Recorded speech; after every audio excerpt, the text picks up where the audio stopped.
Hey, I'm Chris Januszewski, and welcome to the Rebellious Times Podcast. Today, I'm delighted to introduce you to Pietro Mina, CEO of Uno Web Design. How are you doing, Pietro? I'm doing good. Thank you, Chris. How are you doing? Doing great, thanks.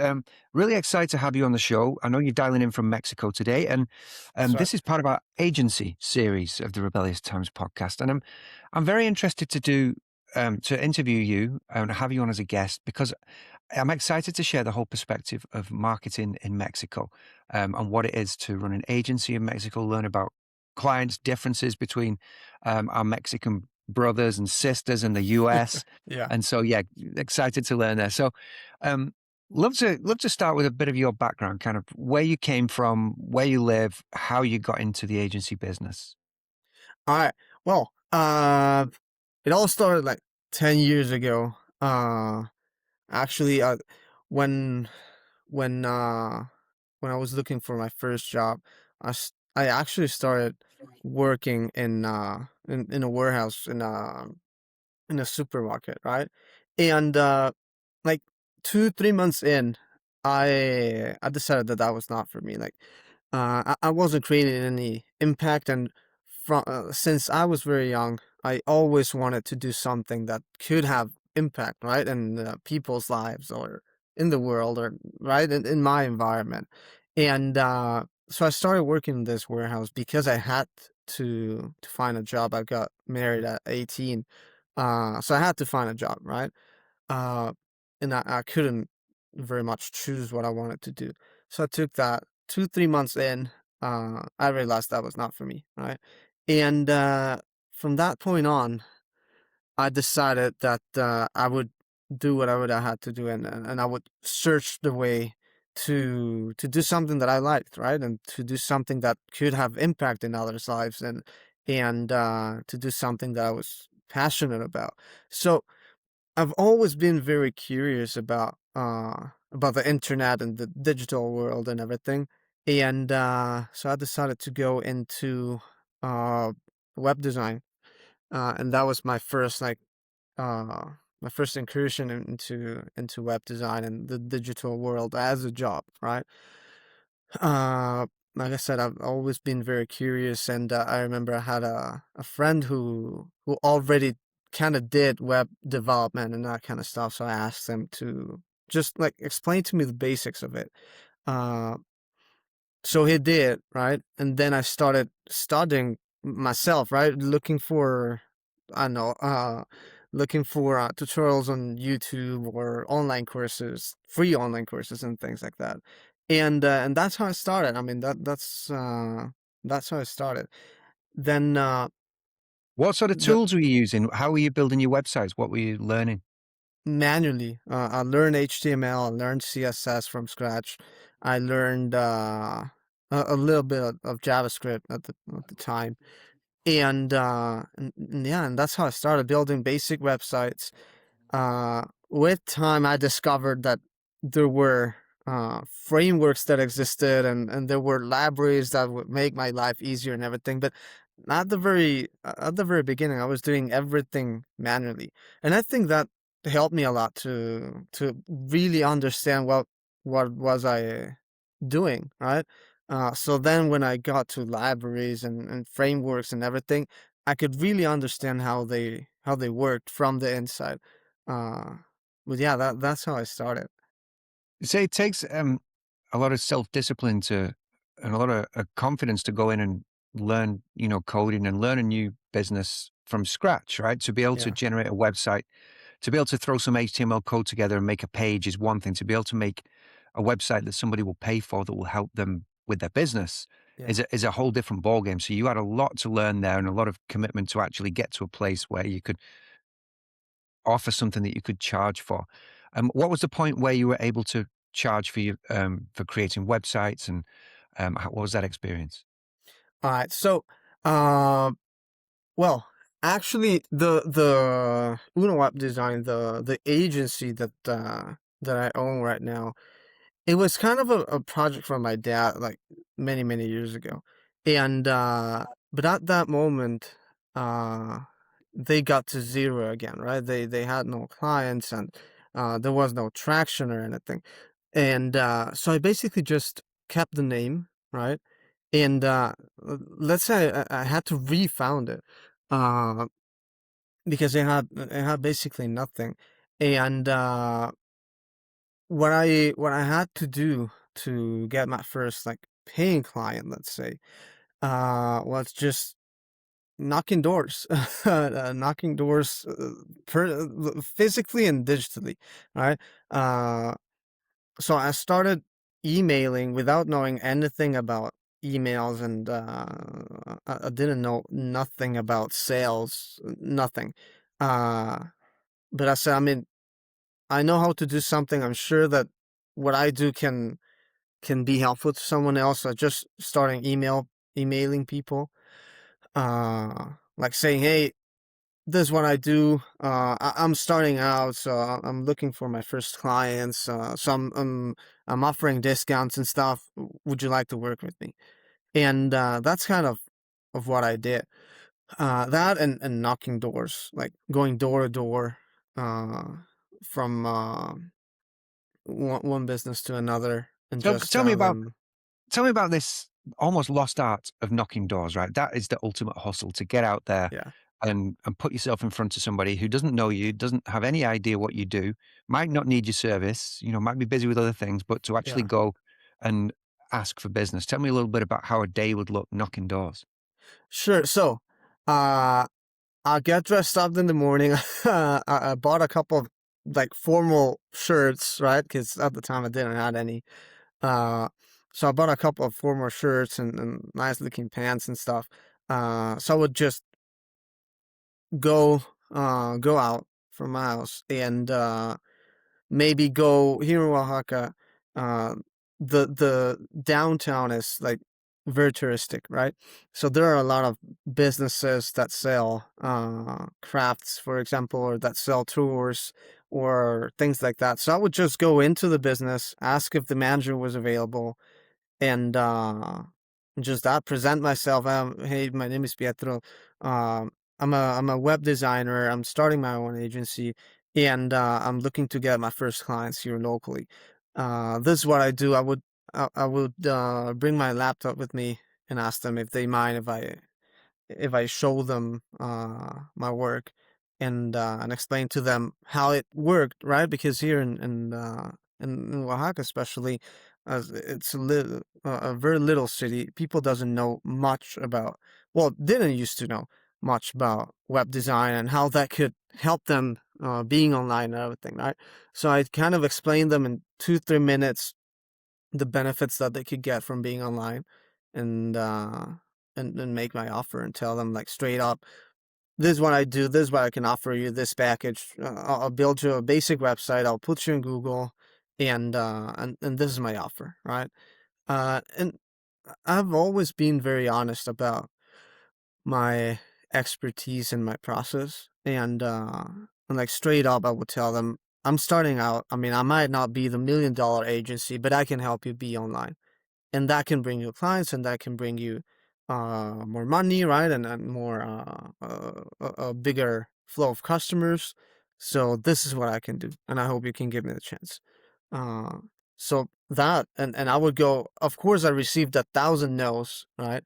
uh, because How at the many time how many door knocks do you think you had to get a deal? How many times? I Ish. don't know, like 100. About 100. Yeah, yeah, because also at the time I was very shy. I was very shy, and I wasn't fluent in my speech, right? Like I might be right now. I mean, sometimes I still get rumbled in in my speech, Yeah. but I wasn't fluent like now, and I wasn't as confident as now talking to other people. I've always been well, I had always been a very shy guy. So yeah, it took me like 100 knocks to get one client. Fantastic. But you did it. And I bet every time you had the conversation, you improved, right? And you became more confident and it got easier for you Yeah, to go and accept the rejections, plow through them, hoping to get to the one yes, right? yeah, yeah, yeah. It was hard. I mean, it was tough, but I was, yeah, I was decided that that's what I had to do. and otherwise I would have to go back to the supermarket, and I really didn't want that. You really didn't want that, right? Yeah, I love that. How long have you had the business? How long since you started door knocking to now? And then what is your client focus now? So, uh, 9 years. It was 2017. Yeah, 9 years. I was 19 at the time, and right now it has evolved drastically. Right, I started with local clients, and now I'm really focusing on tourism, like boutique tourism, uh, companies. So people that offer experiences or that offer like a very personalized service, and that now it has come to focus on that. And now with the new project, we're starting to focus on as well, like boutique businesses, and basically businesses, not corporate, right? Like businesses that have a mission, a human mission, uh, in their statement, like businesses that are promoting culture, that are promoting some kind of human essence, let's say, right? Yeah. Because we live in a time where everything's becoming automated and everything's becoming like very very plastic, I would say. So we want to preserve the human side of things. I love that. Yeah, we're in a world where, it's a lot of corporations that are Yeah. soulless, you might say. And yeah, to keep that human contact and, businesses with soul, is a beautiful thing. Tell me about your clients. Like, where are they located? Obviously, you focus on tourism, hospitality, right? And, these Yes. types of businesses. But, do you have clients in Mexico and in the US, or where are your clients? Yes. So I started with clients in Mexico. Uh, I was born in Cancun, so I've always had a bond, let's say, with the Riviera Maya, which is I would say the most touristic area and region in Mexico. So uh, my first big clients, let's say, were from there. Also, the website, I had it optimized for like web design in Cancun and web design in Playa del Carmen and things like that as for SEO. So people would start to find me through those keywords, and it was people operating there. So my first clients were totally local, and then I escalate a little bit into regional clients, we could say. And then I got my first big client at the time, let's say. Uh, they're called the Beach Planner, and they plan batch parties and vacations basically in the Riviera Maya.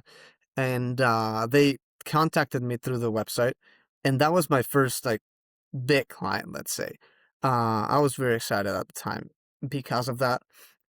Because it was a woman from New York that left the she left the corporate world of New York to come to the Riviera Maya, live in Tulum, and make a business out of her lifestyle, basically, right? That sounds like Like, I would like to do that. I would like to move over to Tulum and make a lifestyle yeah, business. Sorry to interrupt, but that sounds like a really nice idea. yeah, yeah. It was very nice, and actually, that was like a turning point for me, like realizing you could do that. Later in my life, I would do the same thing in a different place in Italy. Uh, but that was a turning point, like seeing someone that was moving away from a life that was maybe consuming her, right? I don't know.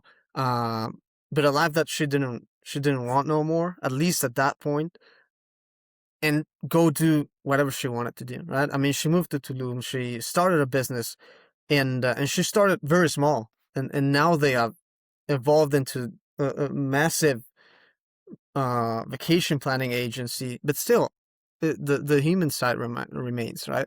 So that was my first client, and at the time, I remember the monthly fee, let's say, because we built the website, and then they wanted SEO. So I was starting to go into SEO stuff and to know about digital marketing and other marketing tactics, let's say. other than just designing the website, right?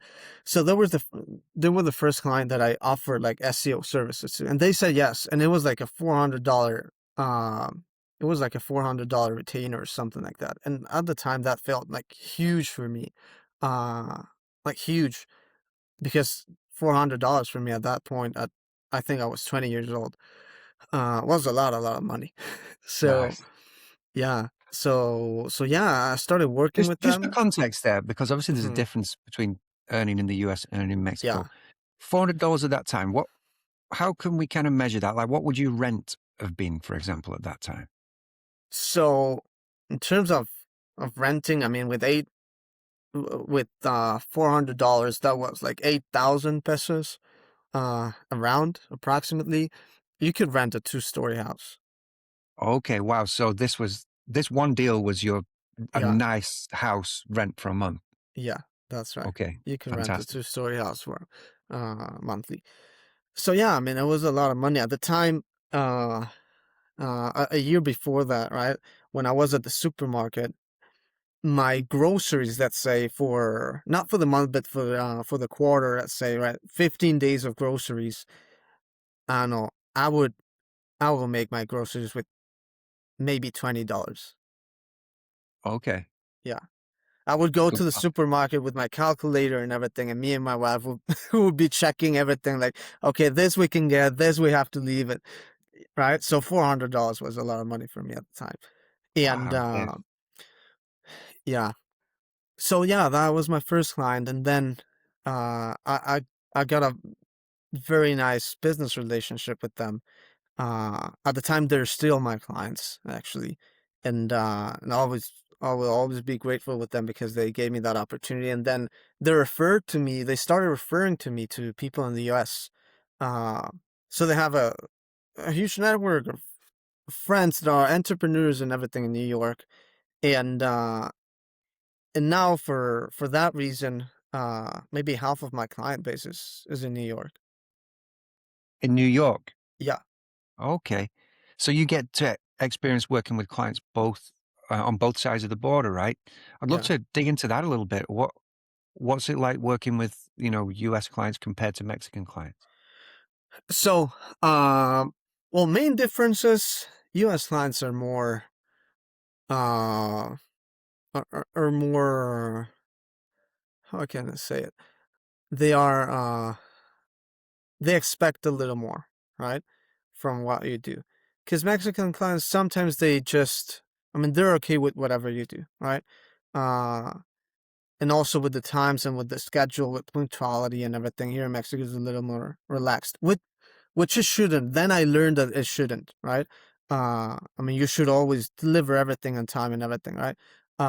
Which I do now. At the time, I was young and I couldn't comply a lot with the schedules, Yeah. which caused me issues down the road. But now I've solved that. But yeah, U.S. clients are a little bit more strict when it comes to requirements and when it comes to deliverables and that. Uh, but also, I think one of the main differences with the average, let's say, because then and like big businessmen and everything don't have this issue, but at least the average client, the local client, uh, a U.S. client is more aware of the money they have to invest in their business, right? Uh, they put less butts, let's say, to the proposals, right? Like they know they have to invest. They know it's a long time thing. It's a long term thing to do SEO and to put together marketing strategy and to see the return on their investment.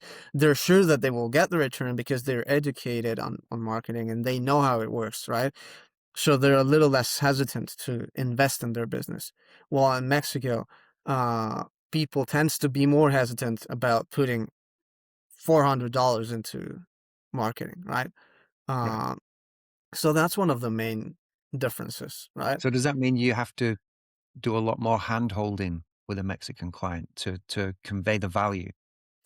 Yeah, yeah, much more. I have to educate them a lot. I have to explain to them, of course, show them success stories and show them graphics and numbers and like like assured to them that they will get that return on their investment. While in the US, they take that for granted. As long as they see that you speak in a professional way and that you're knowledgeable about what you do, because they're very cautious about that, of course. As long as they see that, they're sure that they will get their investment back because they know how it works. Got it. Um, love this. And so, in terms of the services that you're offering now, obviously you started out offering websites, and then you expanded beyond that to SEO and I think AI SEO. What are the core services that you offer now, and what are the ones in the industries you support that are really in demand? Yeah. So, like I said, I started with pure web design, right? Very basic web design. And my clients used to be like very, like I said, very local businesses that would operate locally and that wouldn't have a huge budget for marketing and stuff. Then I started learning SEO, and I really got into SEO. I mean, at this point, I could say I'm an SEO specialist because of how much I got into that. Uh, and that had much more demand, right? Because there was people that already had a website that came to me and told me, "Hey, I need to optimize my website. I have a website, but it doesn't sell," right? Uh, so I evolved into kind of an SEO agency, more than web design, right? Uh, and then right now with AI and all this stuff, recently, the last 2 years, we have been evolving as well towards this trend, right? Putting well making AI visibility a thing. So we're putting clients, and not just the websites anymore, but their social media and other channels into AI responses, right? So like if someone goes and asks ChatGPT, uh, what's the best option to plan my vacation or my batch party at the Riviera Maya. I checked that like 2-3 days ago, and the beach planner came at the very first like result, right? From ChatGPT. So we're evolving into that ChatGPT, Perplexity, Gemini, and all those AI tools, AI search engines now, right? Uh, so we're evolving kind of in a 360 marketing agency, right? It's not anymore like you can just offer SEO or you can just offer web design. You have to offer the whole package, right? Uh, at least that's how I see it right now. Because SEO, it's a long-term thing, right?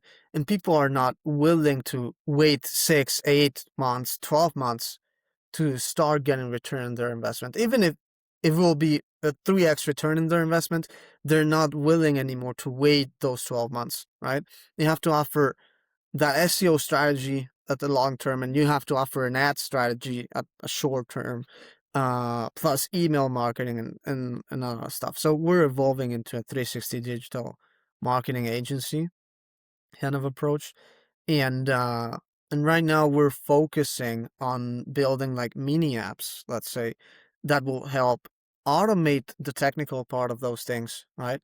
To focus again on the human side, right? To focus on offering a personalized service, because the issue started to be that small business owners would would uh, would dedicate their time to writing emails, to going through content to approve for the blog, to revising their web pages and landing pages and ad strategy and reports and all of that, and they had no time left for the service itself, right? For what they wanted to do. Uh, so yeah, we're moving into that approach, like automating the technical part so we can focus on the human side. Love it, love it. And in terms of the short term tactics, obviously SEO takes a little longer. Yeah. What sort of channels are working well for you in terms of ads? So, uh, in terms of ads, it depends on the niche, right? We work with many different niches, but mainly for tourism, for example, experiences, Instagram ads work the best because people's looking in there for inspiration, right? And if you give them that, if you give them inspiration, that then there will be uh, an emotional bond, right? and that will click into their heads, and it's converting a lot. Instagram ads. I would say that's the best channel we're using right now. Love it. Love it. Thanks for the insight there. Um, so it sounds like you're very busy serving your clients and doing a great job there. What do you do outside of work? Like, what does life look like? Are you living in Oaxaca now? Is that where you live now?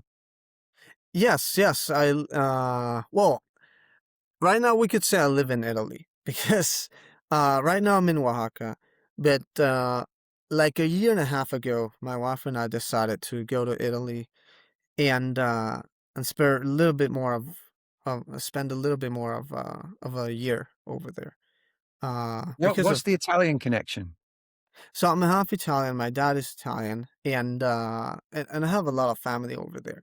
And I really never like connected with them. So there was no like re family relationship with them, uh, because I never went back to Italy since I was like 4 years old because my parents uh, never prioritized like going back and doing a life there, right? They stayed here.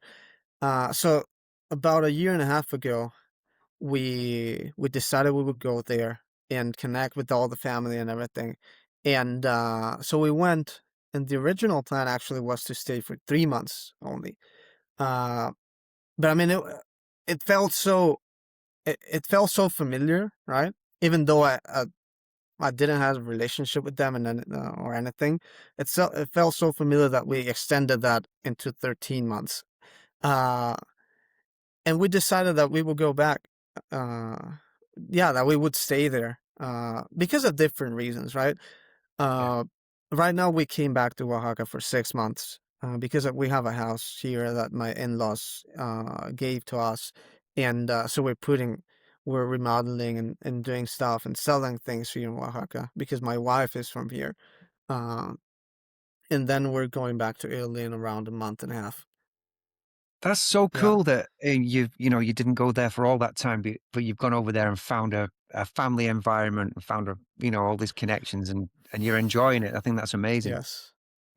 Yeah, yeah, yeah. It's really nice, and that's what I referred to when I talked about the beach planner, right? She left her job there to go to another place and do whatever she wanted to do, and that's kind of what we're doing right now, right?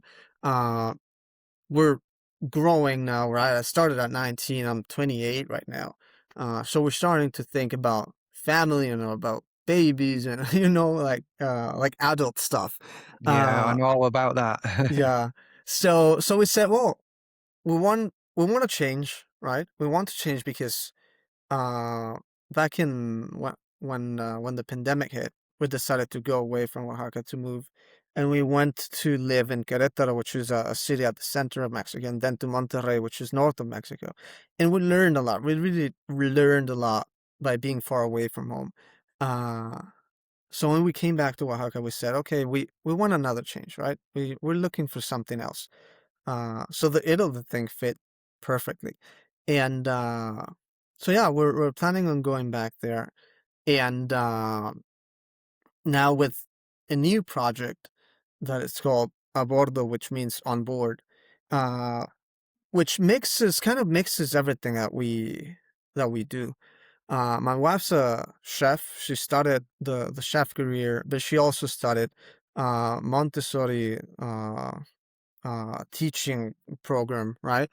Uh, and we both studied arts.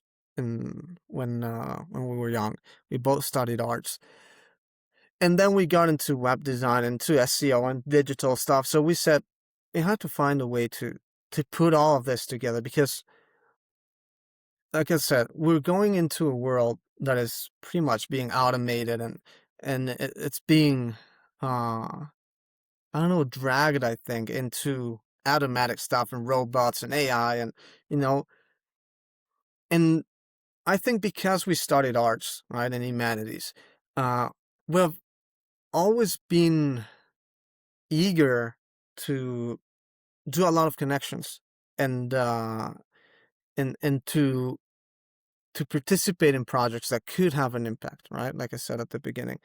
Uh, so right now we're focusing. We keep the agency, right, and we keep the agency, the marketing agency. And we still We're still operating with clients and everything.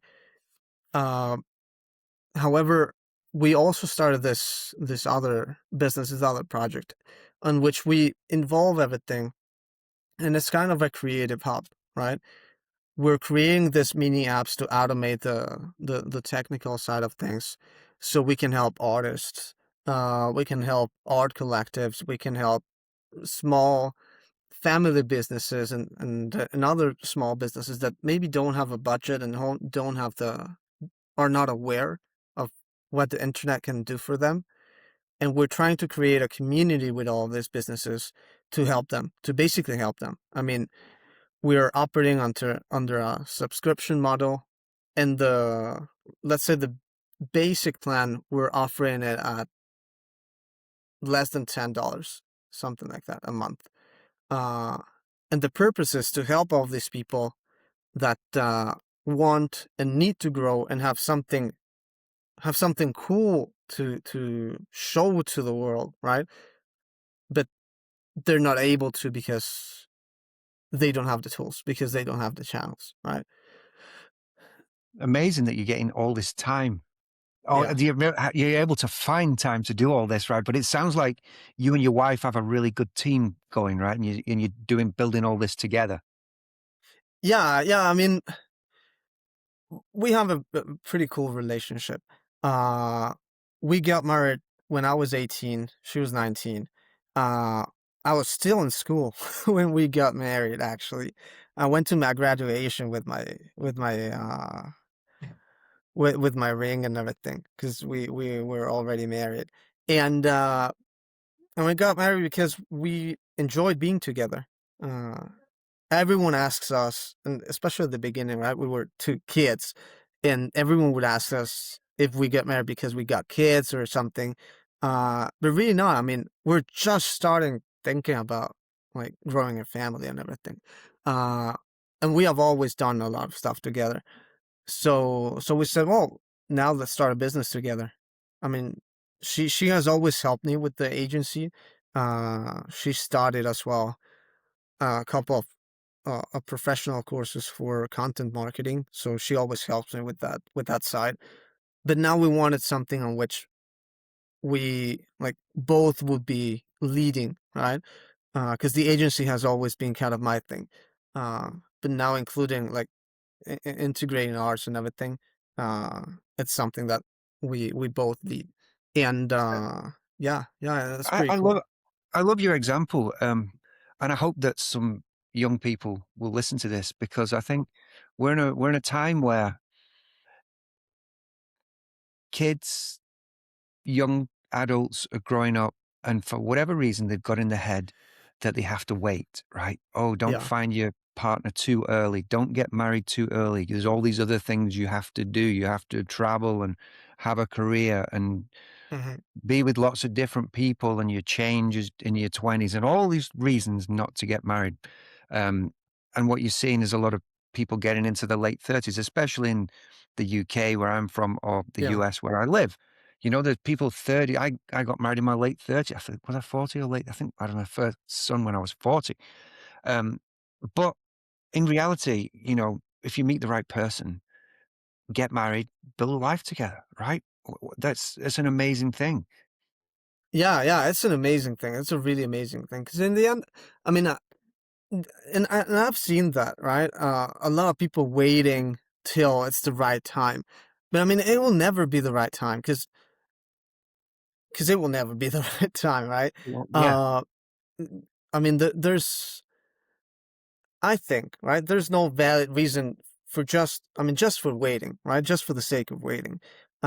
If you don't feel it, that's another thing, and that's a different story, right? But if you feel it, if you have someone that is willing to live all these battles with you, right, and to support your projects and your dreams as well as you support the other person's dreams, uh, I mean, that's a really cool thing to do. And then, yeah, of course, there's a lot of uh, ups and downs down the road, right? I mean, we have had crisis and everything. Uh, but in the end, you do that together. You support each other through that, and and not that only builds a stronger bond between you two. And yeah, and I think that, I mean, because then when it comes down to business, right? Uh, like we're doing right now, I mean, there's no other person in the world that you can trust more than your partner, right? Because maybe you can partner up with a friend, or you can partner up with a businessman that you met, or a networking event, I don't know, whatever, right? Uh, but you know that even though you're working for the same business, the interests are for each for each individual, right? I'll think on my interests and you'll think about yours, and that's totally natural, right? Yeah. But when it is a couple, right, doing a business, you know that you're both working for the same interests, that you're both building towards the same thing, and I think that really boosts the growth of a company, right? Uh, Yeah. yeah, Love it. Amazing. yeah. Thanks so much, Pietro. So just before we drop off, we're in World Cup year. Are you a football fan? If you're not, then I won't ask the question. If I'm a football fan, Yeah. I'm not that much of a football fan, you know. Uh, which football are you talking about? Soccer or American football? I think I've got my English hat on now, so I'm talking about soccer. Okay, cool. Yeah, Yeah, yeah. because American football, I don't even understand, and I'm sorry for all the people that will see this that are fans of any of football, but I don't even understand it. Soccer, I see the World Cups, right? And I see So it. I see when Mexico plays, but not that much. so my question was going to be, since you've mentioned that, I can ask my question. Um, if you had to pick between Italy and Mexico in a game to win a game, who are Damn. you going to pick? Uh, I don't know. I think I'd go with Mexico. There you go in Mexico. Fair Yeah, enough, right? yeah, I have the similar thing. If I have to pick England or United States, I'm picking England. yeah, My children, they can pick whoever they want, but I'll always be playing the England game on the TV, so I'll try and steer them to it. But they're yeah. little Americans now, so what am I going to do? Pietro, thanks so much for coming on the show. If somebody wants to find you, get hold of you, see your work, where should they go? So, I suggest they go to our new website. It's abordohub.com. So that's ABO RDOHUB.com. Abordohub. And it's the one that we're uh that we're working on the most right now, right? And even then, there we got the aboard the marketing section, in which we take on big clients and big projects as well, aside from the social initiatives and everything. Uh, and of course, there's my email, right? Me at pietromina.com. That's easier. And so yeah, that, and there's the Instagram account as well, aborda under dash hoop doc yeah, at aborda under dash hoop as well. Awesome. Pietro, it's been an absolute pleasure. All the best, and I'll speak to you soon. All right, thank you very much, Chris. It was very nice, and yeah, I hope I talk to you soon as well.